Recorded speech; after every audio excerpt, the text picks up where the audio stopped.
Y bien, amables televidentes, en nuestra sección de Mujeres que Trascienden, pues hoy tengo la presencia de una mujer de Dios, de una mujer que yo amo mucho. Es una hermana en Cristo, pero también es una gran profesional. Ella es psicóloga clínica y terapeuta familiar. Me estoy refiriendo a mi hermana y amiga Lisette Arnott. Bienvenida, Lisette. Es un gusto tenerte con nosotros. Gracias por acoger nuestra invitación. Gracias a ti. Realmente me siento muy honrada de el primer contacto que hiciste conmigo, que quería tenerme en el programa. No se dio al principio, pero gracias a Dios hoy estamos aquí. Este era el día del Señor. Dios alinea los tiempos. Así es, definitivamente.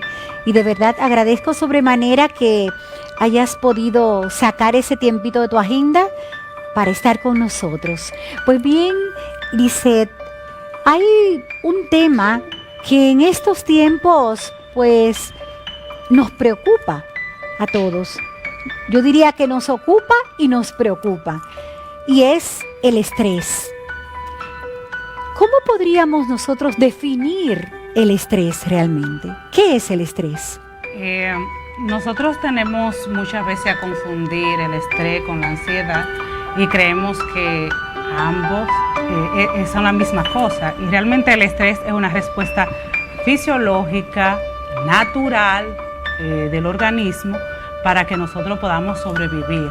O sea, con el estrés es que nosotros podemos tener ese sentido de supervivencia ante cualquier estresor que pueda estar allí afuera, identificable, porque el estrés son por causas reales, a diferencia de lo que es la ansiedad.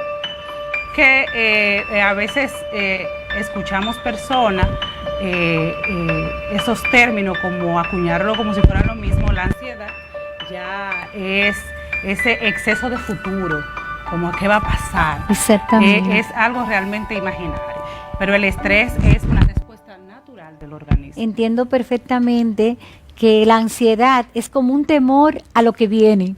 Y te pones ansiosa porque temes al futuro, ¿verdad? Pues muy bien. Entonces, ¿cuáles son los diferentes síntomas que presenta el estrés? Bueno, el estrés tiene diferentes síntomas, problemas respiratorios, que son síntomas físicos, cardiovasculares, puede presentar en el estado emocional ansiedad, estado de alerta, en el conductual, conductas cuando ya es una etapa crónico o que tiene una periodicidad bastante alta. Son síntomas que se dan apremiando, pero esos síntomas están ahí y tenemos nosotros que vivir, trabajarlo y saber identificar, porque como le dije, el estrés es una respuesta natural, o sea, no es malo en sí. El estrés es lo que nos ayuda a nosotros a sobrevivir. Y sobre todo a las mujeres. Yo veo que muchas mujeres en ciertas etapas de la vida pues adolecemos de caída del pelo, ¿verdad? Producto del estrés, ¿cierto? Hay otras que hasta acné en la piel, les sale espinillas en la cara cuando se están sometiendo a exámenes en la universidad o en el centro de estudios, ¿verdad? O sea que eso serían también ciertas consecuencias del estrés, pero son como más, diríamos que más sencillas, ¿cierto? Entonces, si fuéramos a hablar de consecuencias ya en términos más profundos, Lisette, ¿qué problemas de salud fuerte nosotros podríamos citar como consecuencia de un estrés que, como tú decías, no controlado, ya un estrés que como que se ha ido más allá del control? ¿Qué consecuencias, por ejemplo, en el sentido emocional, en el sentido físico de la salud? ¿Cuáles serían esas consecuencias un poquito ya más difíciles? Bueno, le decía al principio que hay consecuencias cuando el estrés ya se convierte en algo crónico. Hay problemas de diabetes que se pueden dar por el estrés. Porque, ¿qué es lo que sucede con el estrés, Adelina? El estrés aparte de ser la respuesta natural que le dijimos al principio, tiene que ver con hormonas específicas. Y tú dirás, ¿cuál es esa hormona del estrés? Mira, lo primero es que nosotros con la glándula pituitaria, cuando hay un estresor, que es algo real, le envía una información a las glándulas suprarrenales y le dice, hay algo que está por atacar al cuerpo. Esas glándulas suprarrenales emiten una información a través de las hormonas, que son la adrenalina que tiene, pero principalmente la hormona del estrés, el cortisol. El cortisol es el que le da ese estado de alerta. ¿Qué pasa con cuáles enfermedades nosotros podemos adquirir si nos mantenemos con ese estado de alerta activo? Porque un minuto de estrés es una caída que le da al sistema inmunológico de 6 horas. O sea, que tú estás expuesto a las infecciones, a las enfermedades, si el estrés continúa dentro de tu cuerpo. El cortisol lo que hace es que te ayuda esa hormona a tú. Por ejemplo, hay un tiroteo ahí afuera que se da, fuera del canal. Tú estás saliendo, Dios te libre. Sí, Dios nos libre. Tú estás saliendo y inmediatamente esas glándulas entran en, espérate, algo está pasando, tú lo identificas y le manda una información a las glándulas suprarrenales y entra el cortisol y es la que activa el estrés para que tú estés en modo de supervivencia, que es una respuesta natural y bastante buena. O sea, el estrés en sí no es malo.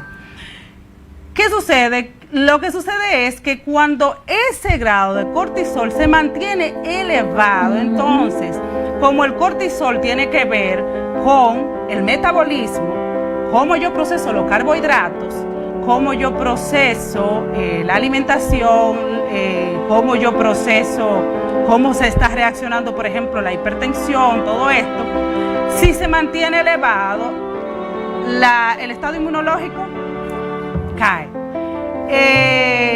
Los carbohidratos no se están manejando de la manera adecuada, empieza a haber glucosa en la sangre, producto del cortisol elevado. Perdona que te interrumpa, tú dijiste que un minuto de estrés equivale a 6 horas de la caída del sistema inmunológico. Increíble eso, por eso tú estás citando el asunto de diabetes y eso, y yo soy testigo, tengo personas que conozco, que por ejemplo conozco una señora que producto precisamente de su esposo que estuvo en un quebranto de salud por mucho tiempo y estaba interno mucho tiempo en cuidados intensivos y eso, a ella le dio diabetes. O sea, estaba sometida a un estrés de más de 6 horas, ¿verdad? Fue continuo. Es por el estado de alerta que está viviendo el cuerpo, donde el cortisol vive en un estado de alerta constante porque realmente es bueno, pero tiene que regularse inmediatamente el estresor que desaparece y empezar a regularse el grado de cortisol en tu cuerpo, que ya te dijo la alerta. Entonces trae problemas de diabetes, cardiovasculares, respiratorios, problemas de asma, personas que le dan asma constante, porque están expuestos por el sistema inmunológico a adquirir muchísimas infecciones. Y un sinnúmero más de enfermedades que se adquieren a través del grado de cortisol alto por el problema de estrés. Muy bien. Lisette, hoy se habla mucho de salud mental. ¿Podríamos decir que el estrés pudiera afectar la salud mental del individuo? Sí, el estrés puede afectar la salud mental del individuo porque ya, por ejemplo, te dije, el estado de alerta de cortisol afecta a la psique. ¿Por qué afecta a la psique?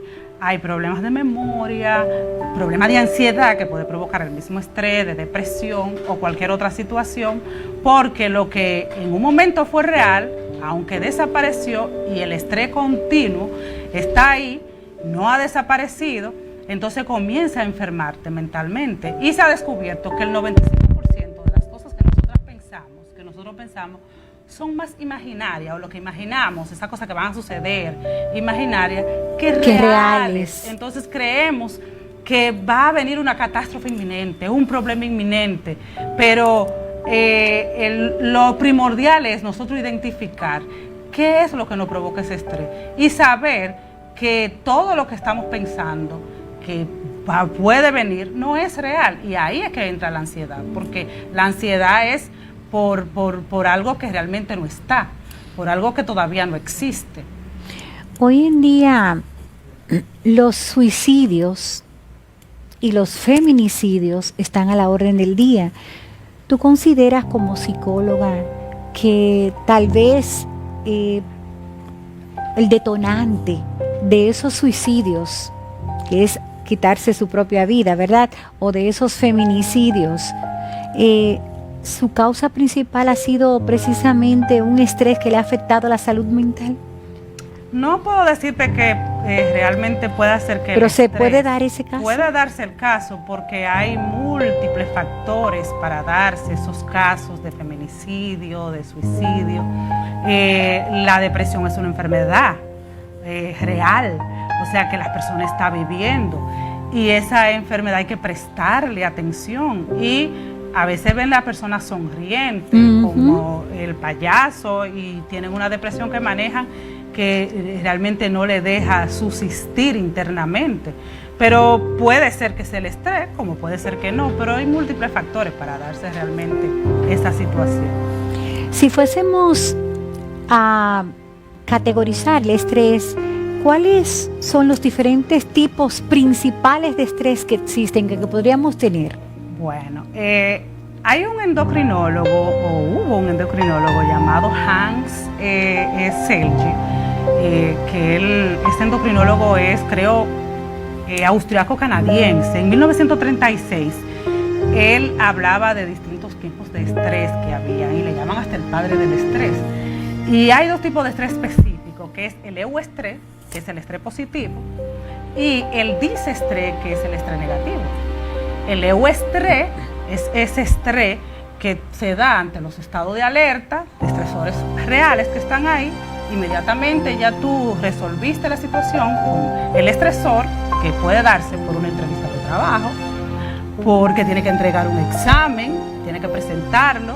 Los deportistas manejan el euestrés.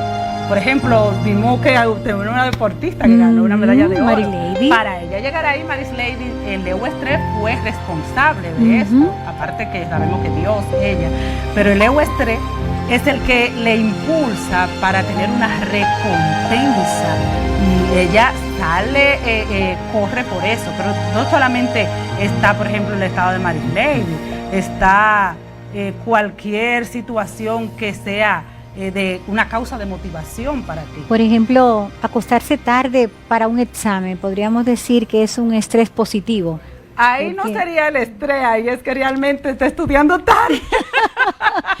Pero a veces se sacrifican horas de sueño, y tú te estresas, obviamente, porque tú quieres obtener una buena calificación. Sí. Eso se podría llamar como un estrés positivo, sí, ¿verdad? Pero el euestrés es positivo, el disestrés ya es un estrés negativo, que tiene que ver con el divorcio, un manejo prolongado de este duelo, una muerte, problemas financieros. Un problema financiero que tantos hay hoy en día. Claro, está un problema financiero que tú no tengas el control del mismo, que no puedas pagarlo, porque si tú tienes problemas financieros y puedes pagarlo, puedes estresarte un chico, pero sabes que tienes el dinero para pagarlo. Pero el tú no tenerlo puede causar esa sensación de desesperanza y de angustia, de saber de pensar qué voy a hacer, qué va a pasar. Entonces ese disestrés el que nosotros tenemos que cuidarnos, que está ahí a la orden del día, cosas que no podemos controlar, una muerte no podemos controlarla, una enfermedad que ya sea de fase final o de un familiar o nuestra. El disestrés es realmente bastante negativo para la salud emocional, la salud mental, la salud física y toda la salud en general. El estar aquí en el programa para alguien invitado es un euestrés. Bueno, sí, para mí es un euestrés. Sí, realmente es así. Muy bien. Lisette, otra preguntita. ¿Cuáles son las fases en que podríamos clasificar o dividir el estrés? ¿Cuáles serían las fases que tiene el estrés? Bueno, le hablaba de Hans Selye, que en 1936 acuñó tres fases específicas, que es la fase de alarma, la fase de resistencia y la fase de agotamiento. En la fase de alarma, en la primera fase del estrés, que es normal, me cayó atrás un perro. Pues lo primero que yo tengo que hacer, el estado de huida, correr, porque el perro viene y me puede morder. Y esas son cosas lógicas que el cuerpo la piensa y de una vez el estado de huida está. O de resistencia es cuando ese estrés permanente en esa fase que ya él no puede subir, pero es un estrés que está ahí, que persiste. Por ejemplo, un problema conyugal persistente, que ya se convierte en un disestrés, que está en el estado de resistencia. Tú resistes, y ya llega la parte, que es la tercera fase, que es la del agotamiento, donde ya se te agotaron energía, ya todo cae, ya realmente te sientes sin fuerza.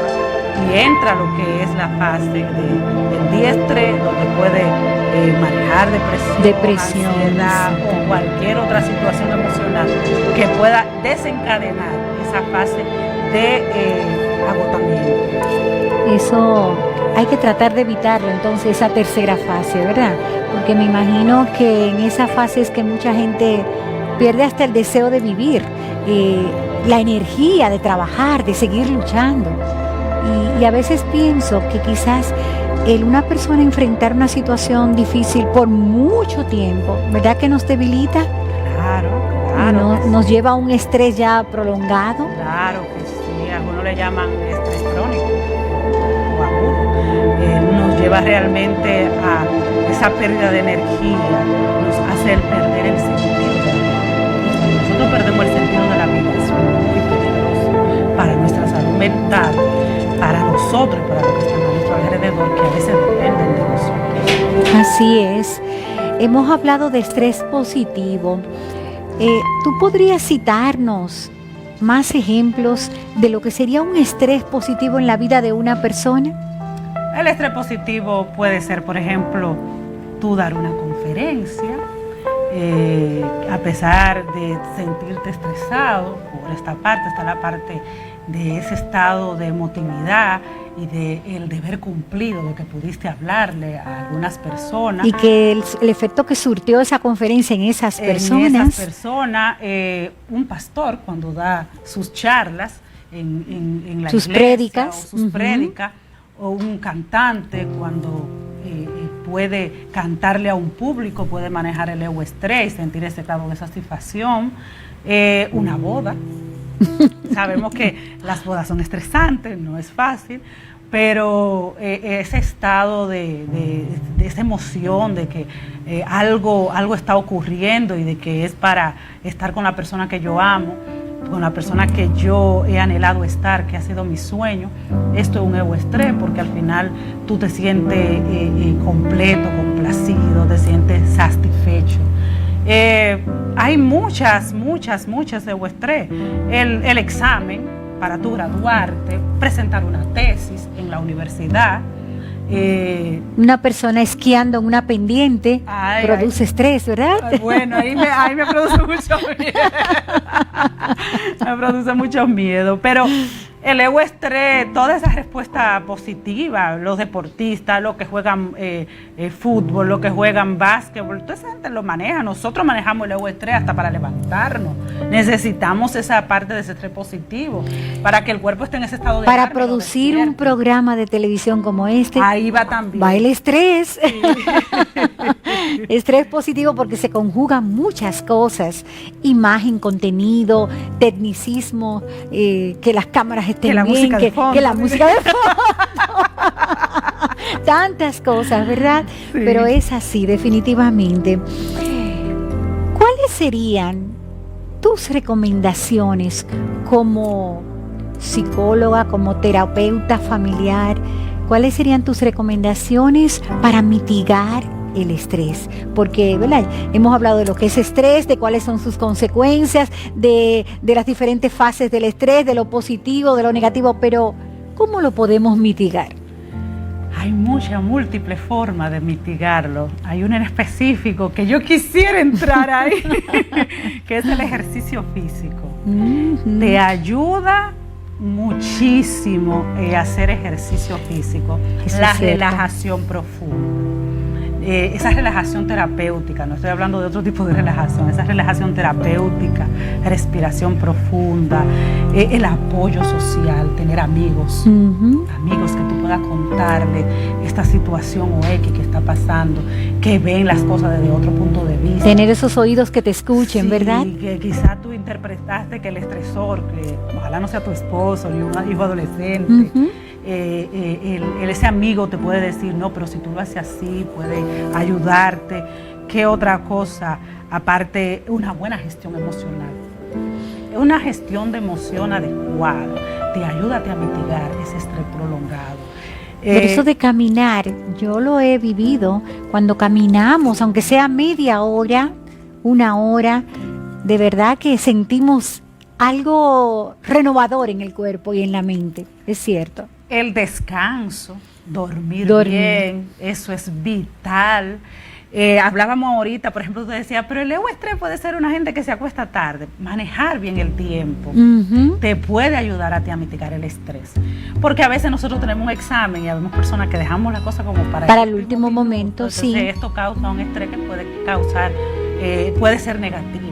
Y yo creo que hay personas que les gusta esa adrenalina de último minuto, porque teniendo suficiente tiempo dejan las cosas para último momento, por ejemplo, estudiar para un examen o para una exposición para el último momento. Los estudiantes suelen hacer eso. Pueden tener todo un trimestre para preparar algo. Principalmente los sanguíneos, ¿verdad? Sí, pueden tener todo un trimestre para preparar una exposición, pero lo dejan para los minutos antes o el día antes, para entonces preparar el contenido.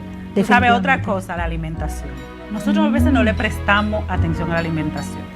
Y quizá me voy a salir un poco de lo profesional, y aún es profesional, porque está el libro de la psicología del hombre caído del doctor Dunker. Todo comenzó con alimentación allá, la caída del hombre. La alimentación es vital. A Jesús lo trataron con alimentación. O sea, la manzana, la famosa manzana. Sí, algo tiene que ver la alimentación. La manzana de la tentación. Y hay algo que se está estudiando mucho, que es el microbioma.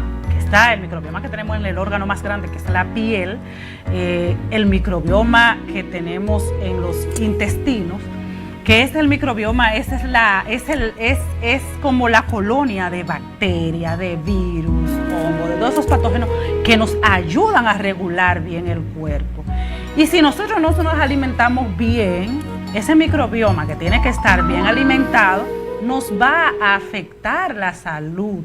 Entonces, para mitigar el estrés, la gente cree que comer saludable es comer caro, es costoso. Sale más costoso tú comprar un juguito de eso que venden, no voy a decir el nombre, pero de eso que hacen con mucho preservante y toda esa cosa que tú compras. Procesado, sí. O procesado, que tú comprar una fruta y comértela, que tú comprar, ir disminuyendo esas papitas y esa cosa. Comenzar a cuidar, amar tu cuerpo a través de la nutrición. Tú puedes mitigar el estrés, porque hay personas que tienen estrés por X o tal situación, o una enfermedad X que le produjo una alimentación mala.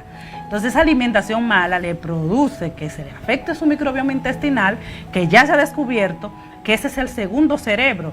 Imagínate tú, ahí nosotros somos sistémicos. El sistema nervioso central funciona en todo lo que tiene que ver con el estrés, con todo lo que tiene que ver con la salud mental, con todo lo que tiene que ver con nosotros. Ese sistema, no solamente está el endocrino, al ser sistémico, una cosa tiene que ver con la otra. El todo es más que la suma de sus partes. Los órganos no funcionan solos, no, yo funciono solo. Se necesitan uno al otro. Entonces, por ejemplo, mira eso de la glándula pituitaria, que le envía una información cuando hay un estresor afuera a las glándulas suprarrenales. Pero ¿dónde se encuentran las glándulas suprarrenales? En los riñones. Y son realmente pequeñas ahí que están, pero regulan hasta el tipo de alimentación. Si nosotros no nos alimentamos bien, el cortisol, que es la hormona del estrés, regula los carbohidratos, regula las proteínas, lo que uno come. Si nosotros no nos alimentamos bien, si nosotros no comemos adecuadamente, lamentablemente vamos a estar con cortisol alto, con estrés y enfermándonos. Entonces, lo que es caminar, el ejercicio, no importa el tipo de ejercicio que usted haga. Dormir bien. tan importante dormir bien, que tú puedas dormir, tener tus horas de descanso, una rutina. Las personas a veces no nos gustan la rutina, una rutina de sueño. A veces vemos que en la casa no hay una regla ni siquiera con los hijos, que esta es la hora de acostarse. Cuando tú inculcas una rutina en tu casa, ya sabes que a las 12 hay que comer, el estómago suena. A las 9 hay que dormir, el mismo estado del cuerpo te dice a ti, es tiempo de dormir. Entonces es necesario que el estrés lo veamos como un aliado en cierta forma, pero que cuidarnos bien. Entonces puede ser no puede ser, nos va a hacer funcionar mejor donde quiera que estemos. Y que mejor manejemos el estrés, el estrés positivo, que el estrés que tengamos sea por cosas buenas que estamos haciendo y que queremos hacer para poder sentir ese grado de motivación y de satisfacción. Que el día estrés es algo que no podemos controlar, porque imagínate, hay cosas que tú no puedes controlar, esas son cosas externas que tú no controlas, que se pueden dar, Dios libre un accidente, lo que sea, pero que nosotros tengamos una buena gestión de emociones y que podamos nosotros cuidarnos para poder estar más saludable mentalmente, físicamente, porque todo va de la mano. Así es. ¿Sabes qué me preocupa? Que mencionas las frutas, ¿verdad? Y a mí me preocupa que precisamente las frutas ahora mismo están con un alto costo. O sea, tú vas a un supermercado y para tú adquirir 3 naranjas, tú tienes que pagar mucho dinero. No es como antes que tú te encontrabas una naranja en cualquier esquina, te encontrabas una naranja. Se la llevaban en saquito, sí, o te la llevaban en saquito, ya eso no está. Entonces, pienso que los gobiernos deberían también como pensar un poquito en eso, en darle tanta prioridad a la alimentación saludable de las personas, de los habitantes, precisamente por la salud, en todo el sentido, para poder manejar mejor el estrés también. Yo escribí un artículo en el 2023 llamado La importancia de la salud mental en la primera infancia, y tú sabes que yo vengo de las estancias infantiles, de la seguridad social, y una de las cosas que se priorizaba era la alimentación saludable, porque los primeros 5 años de vida, comprobados científicamente, son vitales. Una alimentación saludable en la escuela, en los espacios educativos, en la casa, te va a ayudar a tener adultos más sanos. Así es. Si nosotros a los niños, todas estas cosas de, pero que el estrés tiene que ver con una comida, con una papita que yo le dé, si nosotros le estamos dando esta alimentación que hoy es dañina, en un futuro no muy lejano, tendremos adultos hipertensos, con problemas de diabetes, con problemas cardiovasculares, con problemas respiratorios, que ya hay muchos niños, y a veces tiene que ver mucho con el tipo de alimentación, aunque no es mi norte en sí. Yo soy psicóloga, terapeuta familiar, pero hice a través de los años que duré, de experiencia que duré allá en las estancias, a darme cuenta que la primera infancia es vital para la salud mental, hasta para el manejo de emociones, para el manejo del estrés, porque los niños se estresan, es una respuesta fisiológica, es tu cuerpo, es natural, pero tú enseñarle a manejar el estrés, enseñarle las emociones, y que también los gobiernos no solamente tienen que trabajar con la alimentación saludable, tienen que trabajar con agregar asignaturas como gestión de emociones, gestión financiera, ayudarle todo esto, para que podamos tener adultos más sanos en todas esas áreas que causan estrés, la finanza, la salud mental. Me encantó eso de esas asignaturas que hay que agregar, definitivamente. Sí. Cuando voy a agregar yo eso. Sí. Excelente. Bueno, Lizeth, pues hemos arribado ya al final del programa y ha sido muy enriquecedor esta intervención tuya. Pienso que todos los televidentes están de acuerdo conmigo. Y que vale que estén de acuerdo. Sí. Así es que esto está como para un segundo programa. ¡Ay, señor! Sí, pero vamos a traerte de nuevo, pero con otros temas que están, ¿verdad?, sobre el tapete y que son importantes, que nos preocupan a todos. Así es que nueva vez te reitero mi gratitud por haber acogido esta invitación, y a todos los televidentes también les agradecemos su sintonía, su fiel sintonía viernes tras viernes, de lunes a jueves a esta misma hora, de 7 a 8, La Otra Mirada con Hamlet Vargas, y los viernes de 7 a 8, Faro de Luz. Así es que Que el Señor les continúe bendiciendo rica y abundantemente, y gracias por su fiel sintonía, y hasta la próxima. Lisette, mil gracias. Gracias a ustedes. Gracias.